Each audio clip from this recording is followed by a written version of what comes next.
Hey Google, what is the wind speed outside? In London right now, there's a 56 km per hour wind blowing from the southwest. There is currently a wind warning in effect. Hey Google, what is the wind speed in Mumbai? There's no wind in Mumbai, India, right now.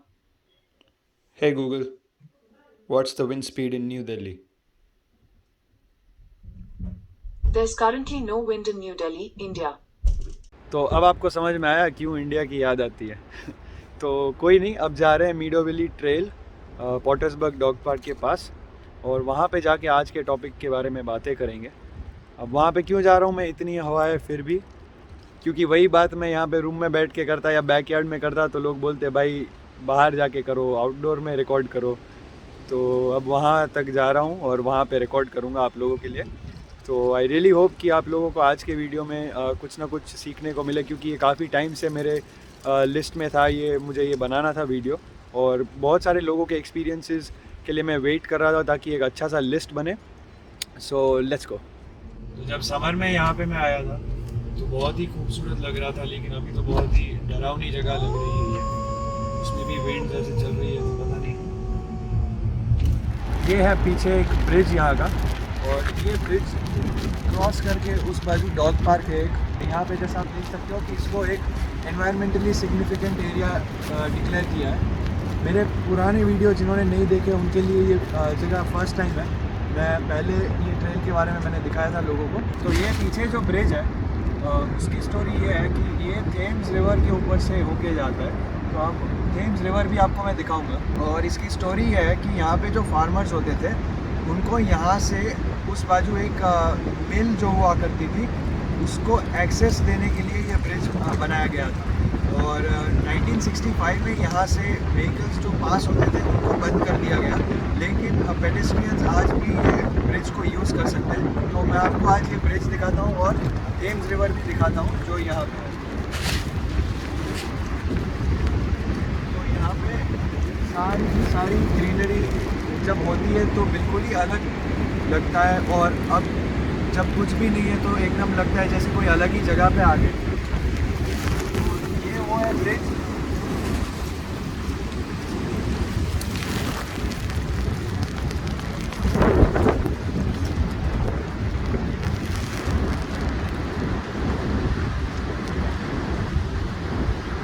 तो ये है Thames river.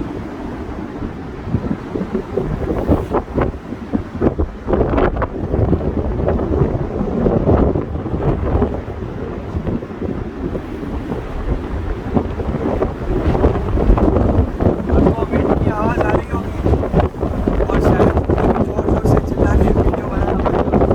तो अब आपको पता चला कि क्यों मैं आपको बोलता था कि विंड प्रूफ जैकेट होना चाहिए। तो ये आपने देख लिया कैसे हवा चल रही थी यहाँ। तो चलो एनीवेज, अब हम बात करते हैं उन गलतियों की जो अक्सर स्टूडेंट्स यहाँ पे आके करते हैं। तो अब सबसे पहली मिस्टेक है रॉन्ग कोर्स। तो ये रॉन्ग कोर्स क्यों होता है, लोग रॉन्ग कोर्स लेके क्यों यहाँ पे आ जाते हैं? क्योंकि उनके एजेंट्स ने उनको बोला होता है कि भाई ये कोर्स है, इसमें जल्दी से एडमिशन मिल जाता है, ये कर ले, हो गया। एजेंट्स ने नहीं तो किसी वहाँ पे कोई स्टूडेंट ने बोल दिया, वहाँ से स्टूडेंट ने नहीं तो किसी दूसरे की बात सुन ली, जिसने बोला वो कर लिया। ऐसे मत करो।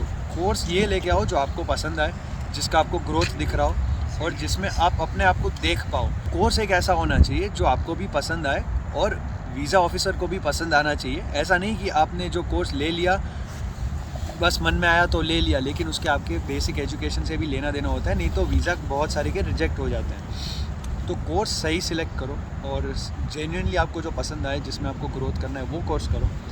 इसके बाद है रॉन्ग कॉलेज। तो ये सेम रीज़न है कि कॉलेज क्यों गलत हो जाती है, क्योंकि एजेंट ने बोला। अब भाई एजेंट को कमीशन मिलता है कॉलेज बेसिस पे कि भाई ये कॉलेज में उसको कमीशन मिलता है, तो वो कॉलेज आपको बोलेगा। तो वो अपना काम कर रहा है, आप अपना काम करो, खुद का रिसर्च करो।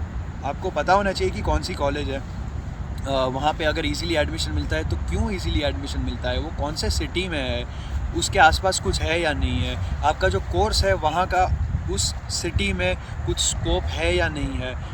आपको प्रैक्टिकल एक्सपीरियंस अगर चाहिए तो आपको फिर सिटी छोड़ के जाना पड़ेगा कोऑप के लिए, तो ये सारी चीज़ें आप रिसर्च करो। इसके बाद है एक और गलती, अब ये जो भी सारी गलती है वो मैंने जान पहचान वाले या किसी से बात की होती है, उनकी गलतियाँ मैंने इसमें नोट डाउन की है। यहाँ तक कि मैंने अपनी खुद की भी गलती यहाँ पे नोट डाउन की है। बैड क्रेडिट मैनेजमेंट, तो क्रेडिट स्कोर को इम्पोर्टेंस दो और क्रेडिट स्कोर पहले से बिल्ड करो, अपना रिकॉर्ड क्लीन रखो और ऐसा डेवलप करो कि आपका कोई जाके रिकॉर्ड चेक करे तो बुरा रिकॉर्ड ना आए।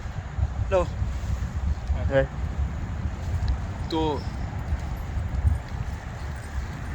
मैं ऐसे डिस्ट्रैक्ट हो जाता हूँ बहुत सारी। ये जो कोविड में बहुत सारे स्टूडेंट जो सिटी हॉपिंग करते हैं वो एक अच्छा स्ट्रैटेजी है as long as it's properly planned. अगर आप अच्छे से प्लान नहीं करोगे तो हो सकता है आप एक मेस में फंस जाओ। आपकी कॉलेज कोई दूर सी सिटी में है, बहुत ही दूर, और छोटी सिटी में है और इतनी भी बहुत बड़ी सिटी नहीं है, तो आप वो सिटी को छोड़ के आप पहले गए टोरंटो रहने के लिए, वहाँ पे आपको किसी ने जॉब करके दिया। अब जॉब ढूंढने में और पता चला कि भाई 1 महीना तो आपको घर और जॉब और ये सब ढूंढने में गया, फिर आपने वहाँ पे काम करना चालू कर दिया। अब आपकी कॉलेज ने बोला कि भाई ऑफलाइन है तो अब तू यहाँ पे आ जा। अब आप बड़े शहर से छोटे शहर में वापस जा रहे हो। कई बार तो मैंने ऐसा देखा है 3-3 शहर बदले लोगों ने। तो अब आप छोटे शहर में वहाँ पे जा रहे हो, लेकिन अब वहाँ पे आप किसी को जानते नहीं हो क्योंकि बैचमेट्स के साथ ना आपने कोई सोशल सर्कल बिल्ड किया, ना ही आपको इंटरेस्ट था या कोई भी रीज़न, तो आपने वहाँ पे आपके पास कोई बैकअप नहीं है। तो आप उस छोटे सिटी में गए और वहाँ पे जाके आपको पता चला कि भाई फिर यहाँ पे 1-1.5 महीना मेरा वेस्ट हुआ। तो भाई अल्टीमेटली आपको ऐसा लगा कि मेरी हेल्प हो जाएगी, लेकिन अल्टीमेटली हेल्प नहीं हुई क्योंकि ये प्रॉपर्ली प्लान्ड नहीं है। तो फिर नए सिटी में जा रहे हो, फिर घर ढूंढ रहे हो, फिर पसंद नहीं आया तो दूसरे घर में जॉब ढूंढ रहे हो, वो पसंद नहीं आया तो अब दूसरी जॉब ढूंढ रहे हो। तो हो सकता है ऐसा मैस आ जाए। तो जब भी आप ये सिटी हॉपिंग कर रहे हो कोविड में ऑनलाइन स्टडीज़ में, तो ज़रूर करो, लेकिन प्लान्ड तरीके से करो जो भी करो। इसके बाद है रॉन्ग जॉब इन डेस्परेशन। तो इनिशियल स्टेज में जो भी जॉब मिलती है सब स्टूडेंट्स उठा ही लेते हैं और उठानी ही चाहिए क्योंकि बैठना कोई सोल्यूशन नहीं है, लेकिन उस पर चिपक नहीं जाना है। जॉब ले ली, काम करो, पैसे कमाओ, लेकिन जैसे ही आपको मौका मिले कि भाई ये जॉब छोड़ के दूसरी जॉब मिल रही है, छोड़ के चले जाओ। ये भी मेरी खुद की गलती है, आप बोल सकते हो इन अ वे। अब जैसे मैंने 3 महीने टिम हॉर्टन्स में काम किया तो कोई भी ज़रूरत नहीं थी इतना मुझे परेशान होने की, और मुझे तो बिल्कुल भी मेरा एक्सपीरियंस अच्छा नहीं रहा था वहाँ पे। और फिर जॉब मैंने छोड़ा। अब मैंने यही अपने आप को पूछा कि 3 महीने क्यों लगाए मैंने। ये जब मैं पहले ही महीने में मुझे पता चल गया था कि भाई यहाँ ना तो मुझे काम अच्छा लग रहा है, ना वर्क एनवायरनमेंट अच्छा लग रहा है, ना ही मेरे को यहाँ पे कोई अच्छी तरीके से ट्रीटमेंट मुझे अच्छी लग रही है कि भाई यहाँ पे जो जैसे वॉलमार्ट है तो वॉलमार्ट 1-1 घंटे का लंच ब्रेक देता है, 8 घंटे की शिफ्ट में 1 घंटे का लंच ब्रेक देता है, और मुझे लगता है कि भाई वॉलमार्ट मेरी रिस्पेक्ट करता है, वॉलमार्ट मुझे एक ह्यूमन बीइंग की तरह देखता है। तो अब मुझे कोई ज़रूरत नहीं थी। अब अभी अगर मुझे कोई बोले कि भाई तुझे टिम हॉर्टन्स में सुपरवाइज़र बना देंगे या ये कर देंगे, मैं नहीं जाऊँगा। मैं टिम हॉर्टन्स तो क्या, मैं कोई भी फूड में नहीं जाऊँगा, क्योंकि मुझे पता है कि मुझे ये काम, मुझे ये पूरी जो फील्ड है मुझे पसंद है।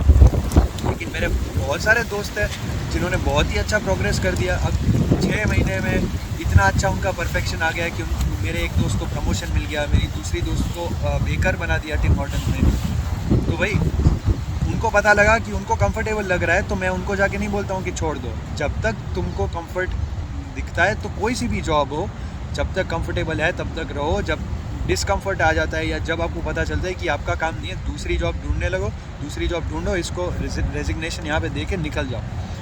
तो डेस्परेशन में आके रॉन्ग जॉब में नहीं फंसना है, क्योंकि हो जाने के बाद आपको अफसोस होगा कि ये तो बॉडी डैमेज हो गई या टाइम बिगड़ गया या मेंटल हेल्थ बिगड़ गई या जो भी है। तो ये मत करो, wrong college, wrong course, wrong job, ये तीनों मत करो कभी भी।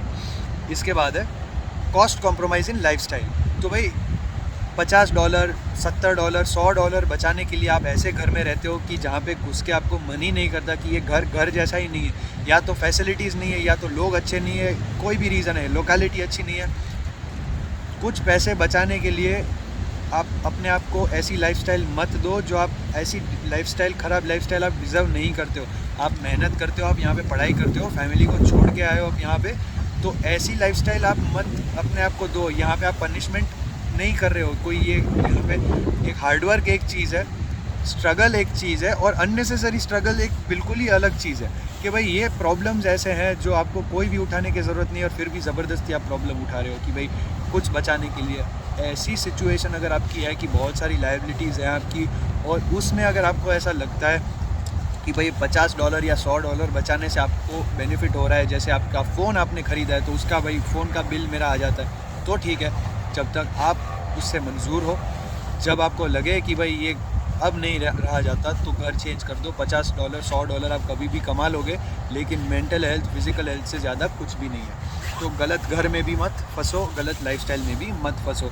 आराम से खाओ, अपनी बॉडी को ये फ्यूल है। आप यहाँ पे पढ़ाई करते हो, पढ़ाई और काम दोनों में आपका दिमाग बहुत यूज़ होता है। अगर वो थक जाएगा ना तो आपकी बैटरी डाउन हो जाएगी। तो ये फ्यूल है, पेट भरो, खाओ पियो, मज़े करो और अपने आप को यहाँ पे टॉर्चर मत करो भाई। यहाँ इसके लिए आप नहीं आए हो। पैसे आज नहीं तो कल भी हम कमा लेंगे, लेकिन परेशान होके कोई भी चीज़ नहीं होती है। इसके बाद है एक गलत इंसान के पीछे या फिर एक गलत ग्रुप के पीछे आप दो चीज़ें कर रहे हो। या तो गलत हैबिट्स बना रहे हो या तो गलत लाइफस्टाइल बना रहे हो, जिसमें आप मेहनत नहीं कर रहे हो, जिसमें आप सिर्फ पैसे बिगाड़ रहे हो, जिसमें आपका करियर पे फोकस नहीं है, जिसमें आपका पढ़ाई पे फोकस नहीं है, जिसमें आपका ओवरऑल डेवलपमेंट पे फोकस नहीं है। तो ये जो भी सारी चीज़ें हैं एक इंसान के पीछे या एक ग्रुप के पीछे आप करोगे और जब पता चलेगा कि ये इंसान या ये ग्रुप अभी आपकी लाइफ में नॉन एग्जिस्टेंट है या फिर वो ग्रुप में झगड़े हो गए, अब कोई किसी को बुलाते नहीं है, सब ने अलग अलग घर कर दिए, तब आपको पता लगेगा कि इन लोगों के लिए मैंने अपना टाइम, पैसा, एनर्जी सब वेस्ट किया, इन लोगों की वजह से ऐसी आदतें मैंने शुरू कर दी।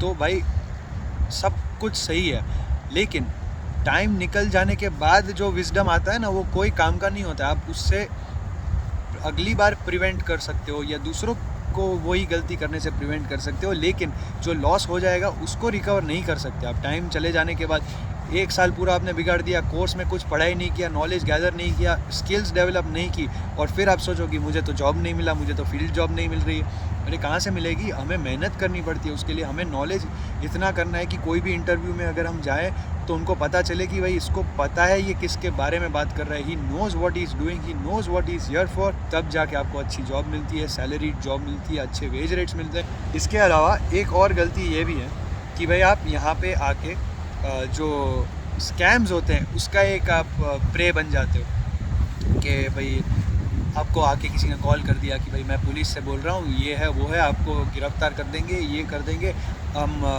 IRCC से बात कर रहे हैं, आपकी स्टडी परमिट में प्रॉब्लम है, ये दे दो, सिन नंबर दे दो, पैसे भेज दो, डिमांड ड्राफ्ट बना दो।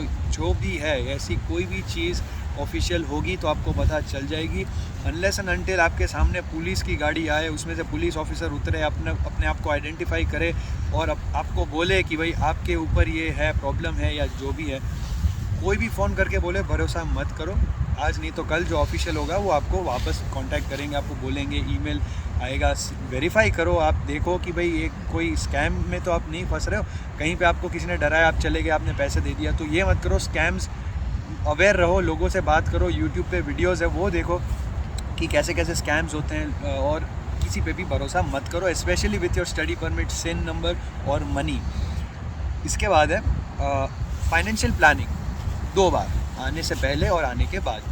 फाइनेंशियल प्लानिंग देखो क्या है कि आने से पहले लोग समझते हैं कि भाई वहाँ पे जाएंगे, पार्ट टाइम जॉब्स करके फ़ीस रिकवर कर देंगे, ये वो, और फिर यहाँ पे आके पता चलता है कि सीन थोड़ा अलग है। तो पार्ट टाइम जॉब्स आपके day to day expenses, monthly expenses के लिए आप कवर कर सकते हो, GIC जब तक है। GIC जब नहीं है तब आपकी पार्ट टाइम जॉब्स की जो इनकम होगी वो आपके एक्सपेंसेस में जाएगी। तो इसलिए बहुत सारे लोग जो हैं वो इसमें फिर रास्ते ढूंढते हैं, यहाँ से करें वो करें। तो जब तक आपको ऐसा लगता है कि जो आप कर रहे हो उसमें कोई रिस्क नहीं है या फिर कुछ गलत नहीं है या फिर आपके पढ़ाई पे इसका कोई नेगेटिव इम्पैक्ट नहीं आ रहा है या आपके करियर पे नेगेटिव इम्पैक्ट नहीं आ रहा है, तब तक ठीक है।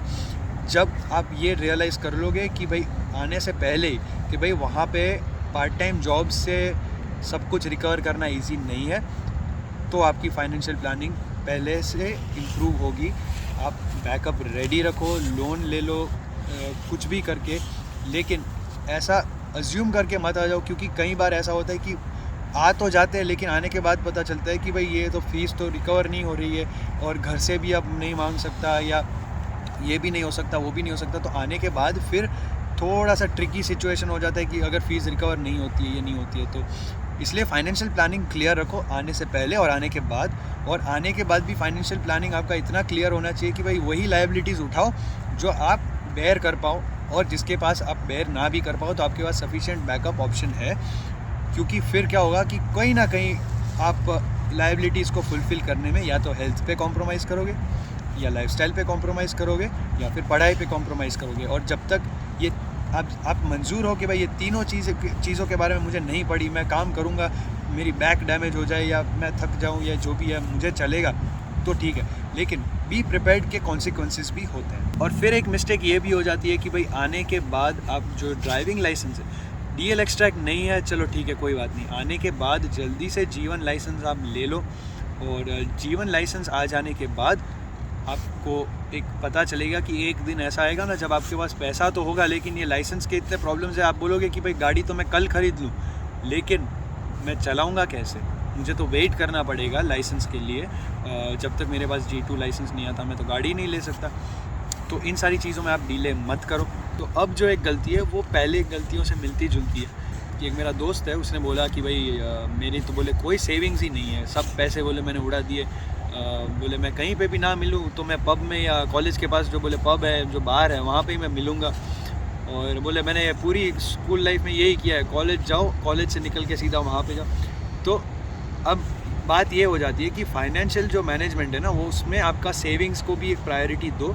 डे टू डे एक्सपेंसेस तो आप मीट कर लेते हो, लेकिन हो सके तो कहीं पे सेविंग्स आप जनरेट करो जब आप बीच में ब्रेक लेते हो। और सेविंग्स जब आपके पास होगा तो आपके पास कॉन्फिडेंस आएगा, तो आपके पास इंडिपेंडेंस आएगा, तो आपकी जो रिलायंस है क्रेडिट पे वो कम होगी, आपको दोस्तों से नहीं मांगने पड़ेंगे, घर से नहीं मांगने पड़ेंगे। तो सेविंग्स जनरेट करो, एक्सपेंसेस मैनेज करो, गलत लोगों से दूर रहो, गलत आदतों से दूर रहो, क्योंकि यहाँ पे आपका आने का फोकस है कि भाई करियर बनाना है, आपको आके अपना नाम करना है। आई रियली होप कि आपको ये वीडियो काम में आया हो, आपको ये वीडियो में से कुछ ना कुछ सीखने मिला हो। तो अगर आप इसमें से कोई भी गलती नहीं कर रहे हो, अगर आपको पता है कि आपके कोई दोस्त कर रहे हैं, तो उनको थोड़ा कॉन्शियस कर दो, उनको बोल दो कि भाई ये थोड़ी गलती तू कर रहा है, जो अपना फोकस है, अपना टारगेट है, जो अपने गोल्स है उस पर फोकस कर।